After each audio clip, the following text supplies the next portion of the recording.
बाळासाहेब थोरात बीडमध्ये संतोष देशमुखांच्या कुटुंबाच्या भेटीला गेलेले आहेत। सरपंच हत्या प्रकरणानंतर बाळासाहेब थोरात बीडच्या मस्साजोगमध्ये पोहोचले आहेत। मस्साजोगमध्ये देशमुख कुटुंबियांची भेट ते घेत आहेत। देशमुख कुटुंबियांची सांत्वनपर भेट ते घेत आहेत। आता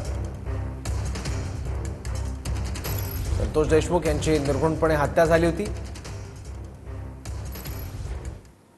हे शेवटी धाकावर चालतं आणि गुंडांना धाक असला पाहिजे आणि तो सुद्धा वेळेच घालावा लागतो। असं आहे की छोट्या छोट्या घटना घडत असतात, त्याचा एक मोठं रूपांतर होत असतं शेवटी। तर काय घडतं याचं उदाहरण सुद्धा हेच आहे। संतोष अण्णाचं उदाहरण सुद्धा तसंच एक। यापूर्वी छोट्या छोट्या घटना होत्या, त्यावेळेस FIR घेतली गेली नाही, त्यांच्याकडे दुर्लक्ष करण्यात आलं। मला तर असं ऐकलं की एखादा FIR करायचा असलं, 86 नोंद करायची असली तरी ते पोलीस स्टेशन करत नाही।